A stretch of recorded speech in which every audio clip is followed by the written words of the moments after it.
You locked my dog out of his own yard?" I yelled, pointing at the padlocked gate while my golden retriever barked furiously on the other side, tail wagging like he thought this was just a weird game.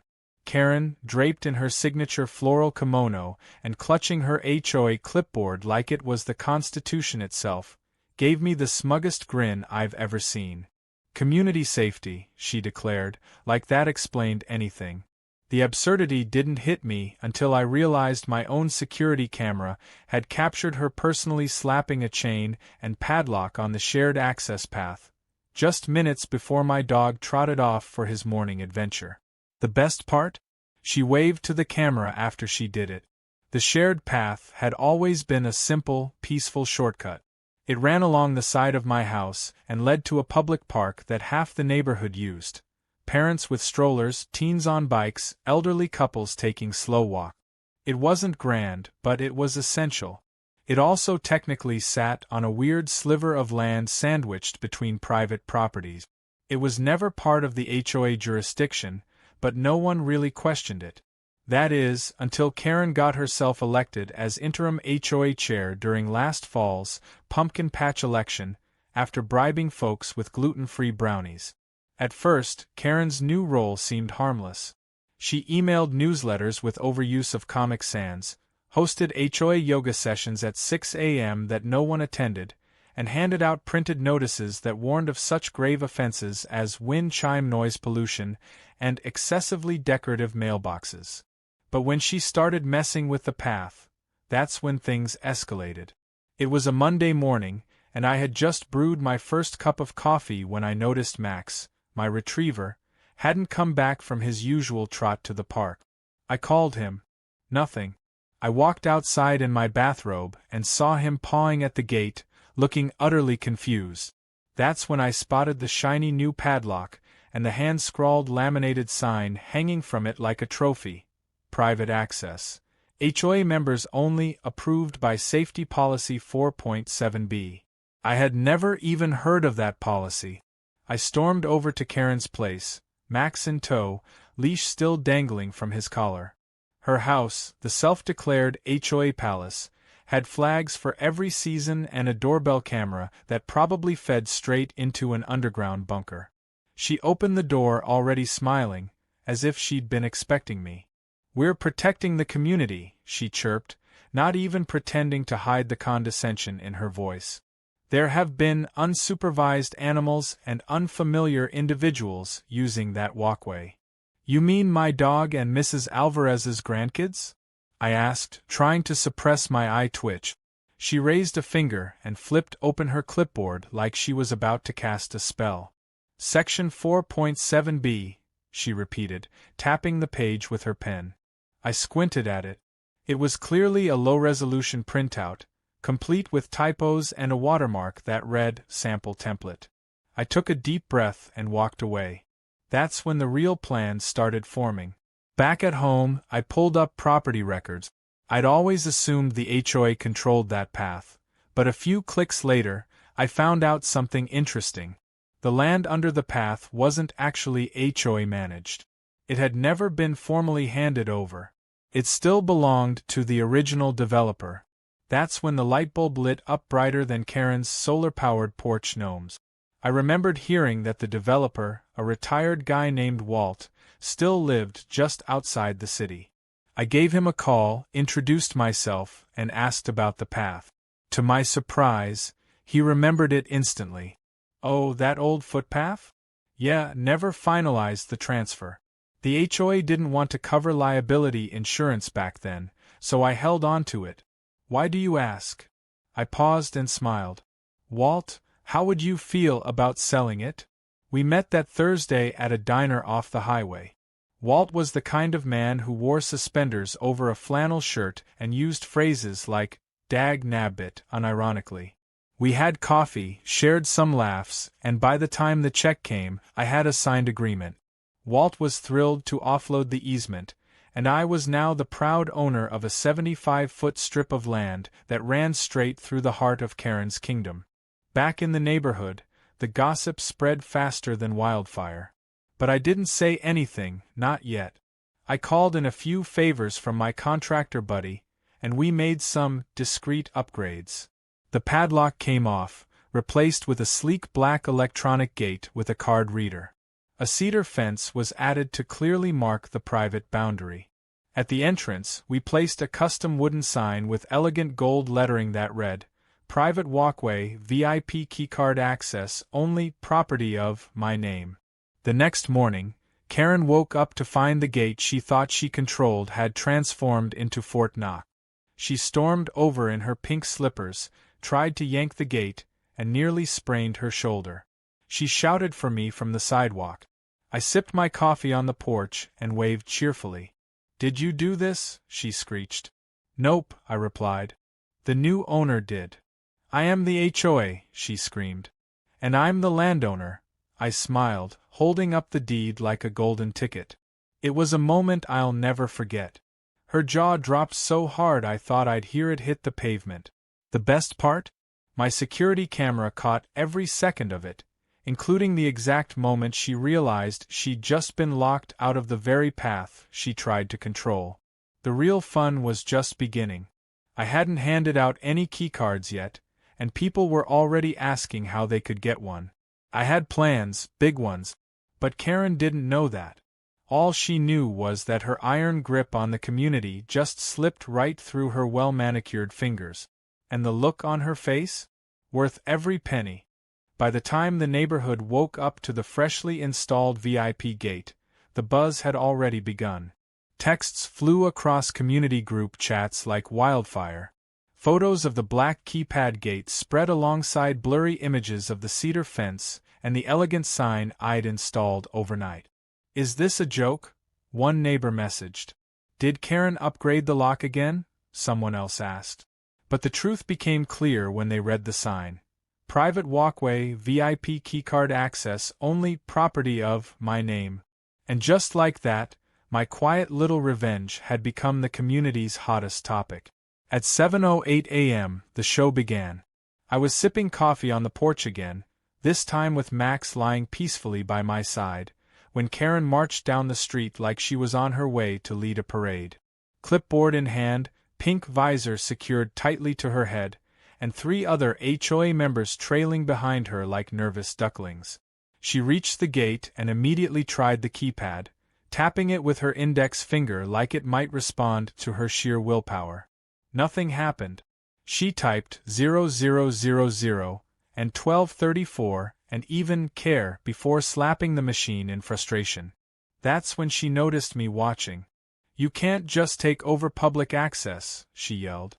"It's not public," I replied calmly. "And it was never yours. It's mine now. Bought and paid for." Her face turned a color I'd only seen on overly ripe tomatoes. "You think this little stunt is funny?" she shouted. "People need this path." "Oh, now it's important?" I asked. "Because 2 days ago you were the one locking kids and pets out of it." The crowd started to grow as more neighbors gathered to see what the fuss was about. Parents with backpacks, joggers taking a break, even Mr. Peterson from 2 streets down who hadn't left his house in a month was standing near the gate, watching. One guy even brought popcorn. I gave him a nod of appreciation. Karen turned to the crowd and made the worst mistake possible. "He's using private ownership to gatekeep a community resource." That's when the murmurs started. People weren't on her side, not after what she did. They remembered the padlock. They remembered the time she ticketed Mrs. Alvarez for having a flower pot that clashed with her front door. And they definitely remembered how she used HOA funds to install fake security cameras that never worked. One of the parents, James, stepped forward. "You're the reason this happened, Karen. You made up rules. You locked it without a vote. Now you're mad someone played smarter." Karen looked like she might combust on the spot. "He's handing out keycards selectively. That's discrimination." "Actually," I interjected, standing up with Max at my heel, "it's private property. I can give access to whoever I want. Just like how you denied path use to me, my dog, and half this community with zero explanation." Her expression flickered. This was the part she didn't see coming. She thought I would be angry, emotional, maybe even come groveling to get my dog access again. She never expected the quiet route, the paperwork route, the route that ended with her slamming into a wall of legality she couldn't bulldoze. That afternoon, I began distributing keycards. Not at random, but to specific people, those who had stood up against Karen in past HOA meetings, those who had emailed me offering support, and especially those who'd been directly inconvenienced by her antic. Kids like Leo and Ava, who had been forced to walk an extra 20 minutes to school after the lock went up, got shiny new passes. Mr. Nguyen, who used the walkway daily to get to his community garden, received his with a handwritten note. "Thank you for always sharing your tomatoes." The look on Karen's face when she saw the keycards being passed out was priceless. She marched up to me that evening, wearing a scarf despite the heat, and said, "Fine. I want a keycard too. You've made your point." I stared at her for a moment, then smiled politely. "I'm sorry. VIP access is for those who value the community." She blinked like I'd spoken a foreign language. "But I am the community." "No," I said, walking away, "you're just the one who tried to gate it." The next morning, her husband Todd stopped by. He was more apologetic, sheepish even. He tried to make small talk about football, then chuckled awkwardly. "Hey, listen, I didn't know she was gonna go all lock and key crazy. We just thought we were keeping things safe." I raised an eyebrow. "You called my bird feeder an aerial hazard last year." He scratched the back of his neck. "That was, yeah, okay. Fair. But still, she's just wound tight. You know how she is." "I do," I said. "And that's why she's not getting a keycard." To his credit, Todd didn't push it. He gave a small wave and shuffled back down the sidewalk. By Friday, the walkway had become a phenomenon. Someone put fairy lights on the gate. Another person added a flower bed on one side with a plaque that read Freedom Lane. A group of kids had already created a game where they swiped their cards and did a little victory dance before heading through. People started referring to the easement as the VIP lane, and some even offered to help maintain it. The irony wasn't lost on anyone. Karen, who wanted so badly to control the path and wield power over the community, was now the only one locked out. She spent hours outside the fence, trying to reason with people. She even attempted to fake cry one afternoon when a group of seniors walked past her with their walkers and freshly minted keycards. No one stopped. That night, I stood on my porch and watched the lights flicker gently on the new VIP gate. Max was curled up at my feet, snoring. The sky was clear and the air smelled like freedom. Not the patriotic kind, but the kind where you finally beat a tyrant at their own game without raising your voice. The satisfaction wasn't just in winning. It was in watching the community come together around something positive. It was in seeing people smile again. And most of all, it was knowing that for the first time in a long time, Karen couldn't write her way out of this one with a clipboard and a passive-aggressive email. This wasn't her HOA domain anymore. This was mine. By the time the weekend rolled around, I knew Karen wouldn't let the whole VIP lane situation slide without throwing one of her signature tantrums, but even I wasn't prepared for how far she was willing to go. On Sunday morning, I received a knock on the door from a man in an ill-fitting suit holding a stack of papers and a clipboard. He squinted at me like he'd memorized the wrong address. "You are being served," he said, handing over what looked like a cheap copy of legal documents printed from a home printer. As soon as I flipped through the pages and saw Karen's name in bold block letters at the top with the phrase, "Civil Action," I let out an audible groan. Of course. She was suing me. The documents were riddled with misspellings and generic accusations like infringement of communal rights and emotional duress caused by exclusion from historically shared property. She even quoted fictional laws, including one from Article 9 of Neighborhood Harmony and Equity, which, upon a quick Google search, turned out to be a line from a community etiquette blog written in 2009. But what really made me laugh was the name of the representing attorney. Kevin B. Withrow, ESQ. I had never heard of him, so I looked him up. Turns out, he wasn't exactly a real lawyer. His profile said, legal consultant and notary public, specializing in neighborhood law, and his office address was a UPS store. Despite the absurdity, I didn't want to risk anything by ignoring it. So I contacted my own attorney, an actual one named Priya, who had helped me once before with a zoning dispute. She took one look at the papers and burst out laughing on the call. "This isn't a lawsuit," she said. "This is a printed hissy fit." But she agreed to handle it properly, just in case Karen found a way to drag it into small claims court. A week later, we showed up in municipal court. I wore a suit.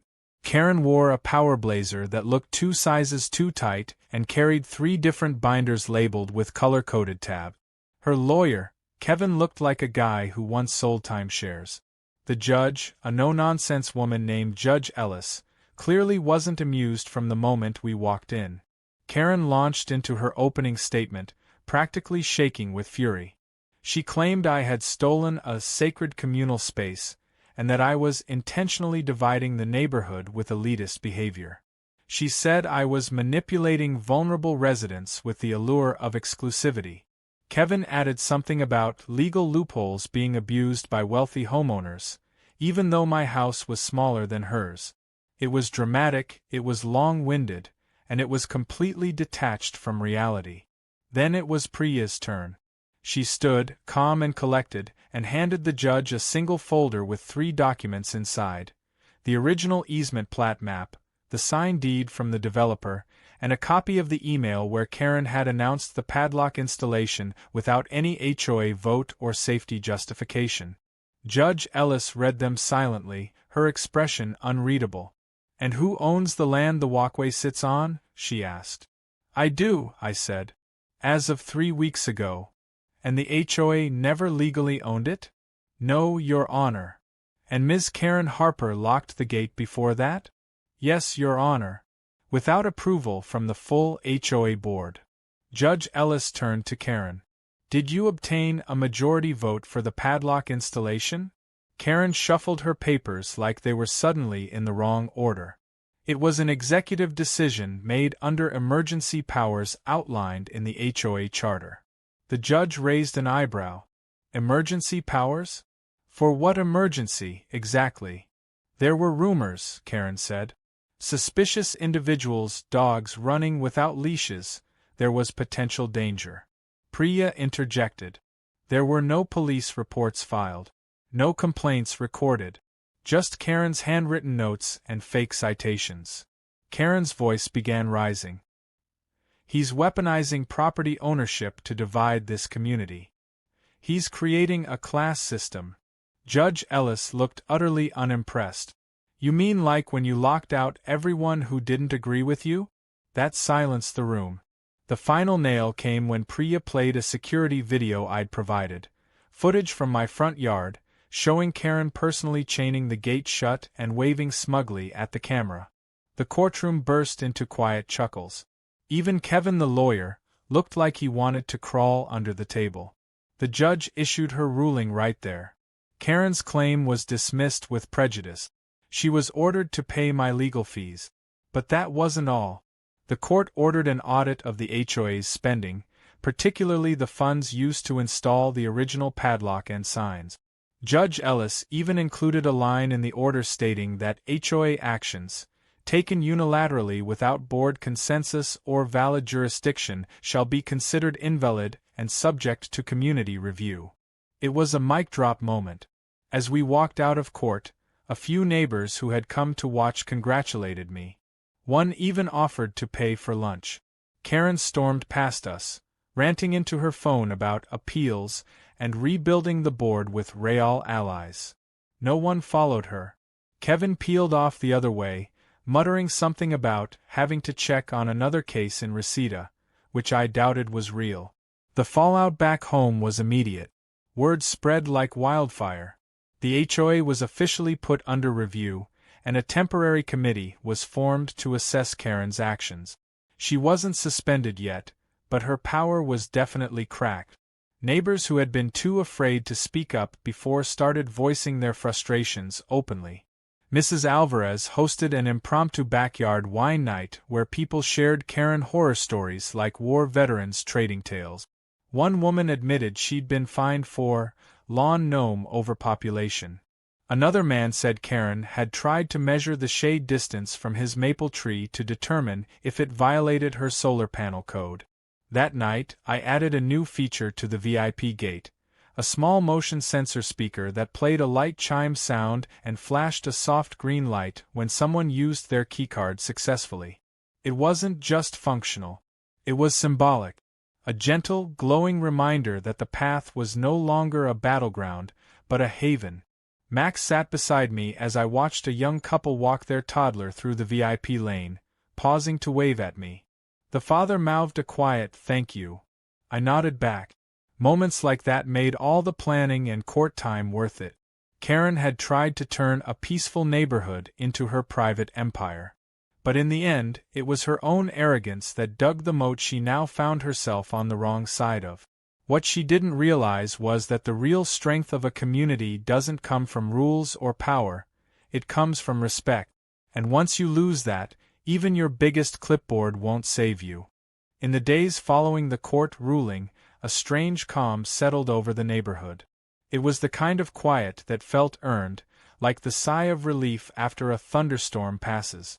For once, there were no passive-aggressive flyers slipped under doors, no surprise inspection notices, no Karen pacing the sidewalks with her clipboard like a mall cop with a grudge. People smiled more. Conversations lasted longer. The walkway that had sparked the whole ordeal was now a blooming symbol of quiet rebellion, draped in ivy, lit by solar lamps, and guarded by a modest gate that had somehow become legendary. It started as a joke, really. Someone taped a small paper crown to the top of the gate with the words "VIP Lane is King" written in glitter pen. A group of high schoolers made a short video pretending to swipe into the elite zone, complete with dramatic music and slow-motion strut. It went semi-viral in the local Facebook group. Within a week, neighbors began leaving small tokens by the entrance: painted rocks, flower pots, even a tiny bench carved with the words "Freedom" from clipboard. It was as if the whole street had decided to use joy as resistance. With the HOA's authority shaken and Karen temporarily stripped of decision-making powers pending a financial audit, the board held an emergency town hall meeting.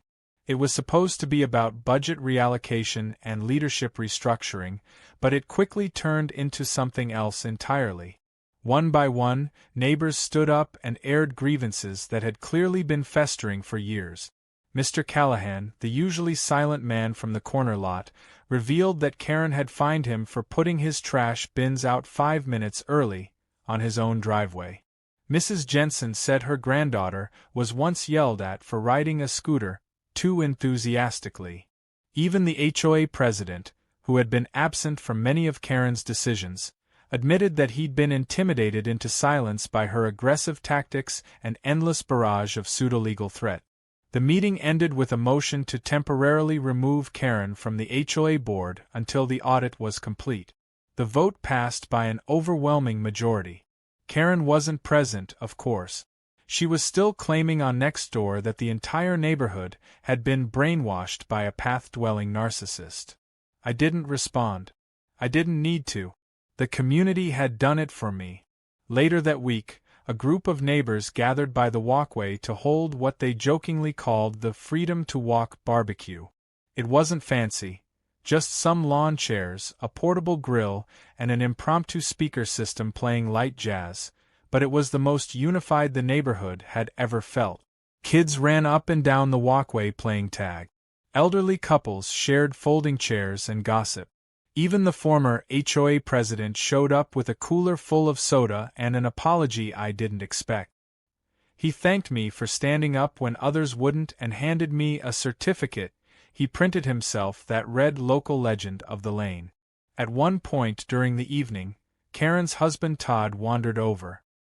He didn't say much, just hovered at the edge of the celebration like a man unsure which side of history he belonged on. I walked up and handed him a paper plate with a burger on it. You're welcome to join, I said. Even if you're not VIP. He gave a weak smile and nodded. Thanks. I don't think she's ever going to forgive you, you know. I shrugged. She's not the one I was trying to help. That was the truth. This whole thing was never about revenge. It was about fairness. It just so happened that fairness required locking Karen out of her own petty empire. A few days after the barbecue, I got a letter in the mail from a local community columnist who had heard about the situation and wanted to interview me for a feature. At first I hesitated, not wanting to turn the whole thing into some kind of viral sideshow, but then I realized the power of the story wasn't in my ownership of the path. It was in how the community reclaimed its voice. I agreed, and the article came out under the title, How One Man's Fence Rebuilt a Neighborhood. It was dramatic, sure, but it captured the spirit of what had happened. That same week, Karen tried to stage a comeback. She put up a petition on the HOA board calling for the path to be reintegrated into community control. It was filled with language about fairness and shared resources, but it failed to mention that the path was never theirs to begin with. The petition didn't go far. Only 4 people signed it. One of them was her cousin from another neighborhood, and the others later admitted they hadn't read the whole thing. The board rejected it outright, citing not only the court ruling but also the glaring absence of public support. In a final act of desperation, Karen attempted to submit a complaint to City Hall claiming that my gate violated urban aesthetic guidelines. She attached blurry photos taken at night and a 3-paragraph essay about how the cedar smelled, too rustic. Unfortunately for her, the city zoning officer assigned to the case happened to be a former classmate of mine from college. He called me, laughing, and told me that not only was I well within my rights, but I could also apply for a beautification grant if I wanted to enhance the path further. The irony made my week. So I did. I used the funds to add a small wooden arch over the entrance to the walkway, hand-painted by a local artist. It read, "Welcome, friends." A few neighbors helped me install it, and we celebrated the moment with lemonade and brownies. Someone jokingly whispered, "It's like HOA-proof Narnia back here," and we all laughed. That night, I sat on the bench at the edge of the path with Max lying beside me. The lights flickered on one by one, casting a soft glow over the trimmed hedges and winding stonework. It didn't look like a battleground anymore. It looked like what it was always meant to be, a shared place of peace, where people could connect, talk, and breathe freely without being weighed down by pettiness or fear of being written up for having the wrong shade of tulip. I thought about how something as small as a lock could spark a transformation, not just of a path, but of a community. And even though the battle wasn't fought with fists or fire, it had been every bit as important. Because this wasn't about who could bark the loudest, it was about who had the patience to wait, listen, and take the smarter route. And in the end, that's the path everyone wanted to walk. Karen's last act of defiance was as theatrical as everything else she had tried. She marched up to the gate one morning wearing a business suit and heels far too pointy for a suburban sidewalk. In her hand was a rolled-up scroll, sealed with a red ribbon like it came from a medieval royal court. She banged on the keypad box with her fist until I stepped out onto my porch. I was mid-bite into a cinnamon bagel and wearing a hoodie with coffee stains down the front, but she treated the moment like a courtroom finale. "This," she declared, unrolling the scroll dramatically, "is a certified petition signed by the residents of our community, requesting full reinstatement of HOA oversight over this easement." Her voice echoed down the street like she had rehearsed it. I walked down to the gate calmly, wiping my hands on a napkin. "Karen," I said, "this isn't Game of Thrones. You don't need a scroll." I looked at the paper. It was covered in 6 signatures. 2 were illegible, and 1 belonged to her cat, apparently. I glanced at the names. One was her cousin, another was Todd, probably forced into it. The others were neighbors who had already asked me if they could rescind their support after reading the fine print. She wasn't done. "I've submitted this to City Hall," she announced. "They will be reviewing your violation of shared public trust." I couldn't help but laugh. You mean the same City Hall official who sent me a congratulatory email last week about the path getting featured in the local paper? Her face twitched. Also, I added, that same official signed my permit for the new seating benches I'm installing next month. I believe his words were, "Finally something not beige in this neighborhood." Karen stared at me for a few seconds, jaw set like she was holding back a primal scream. You think this is over? You think, just because you got your little path and your fancy VIP gate and your articles and your fan club, that I'm just going to disappear? I tilted my head. I don't need you to disappear, Karen. I just need you to stop making everyone else's life harder. That's it. That's all anyone ever wanted. For once, she didn't have a comeback. She turned on her heel and walked off, heels clicking in sharp retreat. A few days later, the final HOA vote took place. With Karen suspended, the board held an official election to fill her seat. For the first time in recent history, there was genuine community interest. People who had never attended a meeting showed up to vote. There were candidates who spoke about real improvements, community gardens, youth activities, better transparency. No one even whispered about padlocks or power trip. Karen ran unofficially as a write-in, handing out tiny flyers at the local bakery and standing outside the community center with a sign that said, HOA Strong. She received 5 votes. Todd didn't vote for her. He later told me he wrote in Max the dog as a joke. With the new board in place, the HOA began to repair its image. They released a public statement acknowledging past errors in judgment, and reaffirmed that property owners' rights would be respected moving forward. They even issued a formal apology to me and a thank you note for setting a precedent for positive neighbor engagement. It was unexpectedly sincere. That weekend, the board hosted a community appreciation event. It was a potluck picnic held right at the entrance of the VIP walkway. The same walkway that had once been a point of division was now the centerpiece of unity. People brought food, set up folding tables, and turned the small clearing near the path into a temporary party zone. Kids chalked messages on the sidewalk like, "Thank you for the path," and "Max for Mayor." An elderly neighbor played the ukulele. Someone brought a karaoke machine. It wasn't just a picnic. It was a victory lap for everyone who'd been tired of walking on eggshells. Toward the end of the event, one of the new board members tapped a spoon on a glass and asked for quiet. We wanted to honor the person who reminded us that leadership is about listening, not lecturing, she said, and who reminded us how powerful one simple path can be.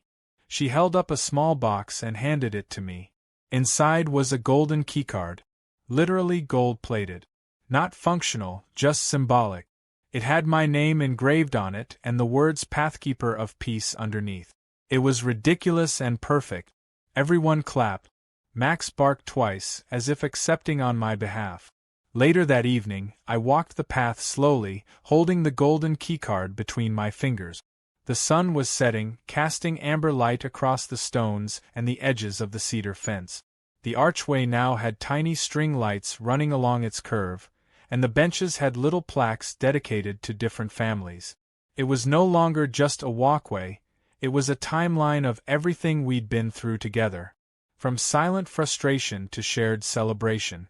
As I reached the end of the path, I spotted Karen on the far sidewalk, arms crossed, watching. She didn't say anything. Neither did I.